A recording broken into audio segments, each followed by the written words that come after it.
bijna 50 jaar, dat is echt enorm.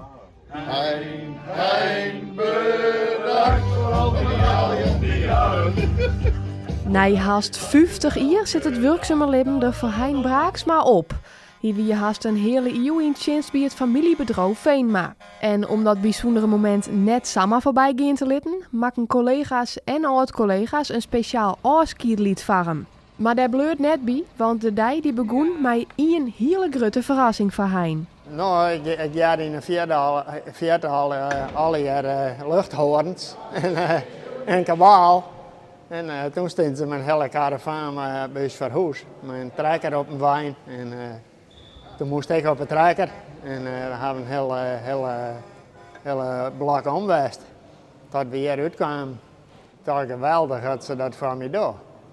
En dat je dat mij maatje maaien. Braaksma zette zijn eerste stappen bij het bedrijf onder leiding van Jan Veenma. Feitse zijn paken had mij toen aangenomen. En hij was bij de thuiskamer bij de gaskachel om dit te maken en ik zie het nog op LTS.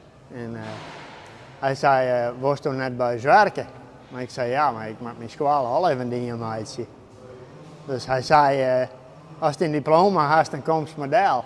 Na Jan Veenma kwam Gosse Veenma aan het roer te staan. En de laatste alweer werkte hij onder leiding van Feitse Veenma.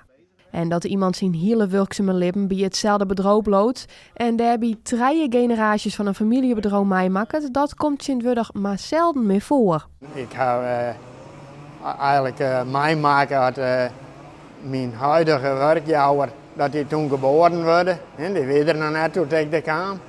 Zijn broer weer ook krijgt. Maar ja, toen werd hij geboren en dat was eigenlijk van alle lief en leed van de familie Veenma ga ik eigenlijk ook meemaken. Het is een stukje van je leven, ze werken bij jou, maar ja, zo voelt het. Het is als een van de familie, zo voelt dat. Gewoon bijzonder is, maar dat je zo lang bij jou werken wil kennen, dat je zo loyaal naar jou is, maar ja, dat is gewoon heel bijzonder.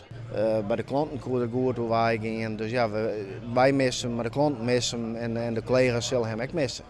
En dan zijn de klanten bij die zijn van hoe had het nou met mijn trekker? Nou, want eigenlijk mocht hij dat alleen een maatje.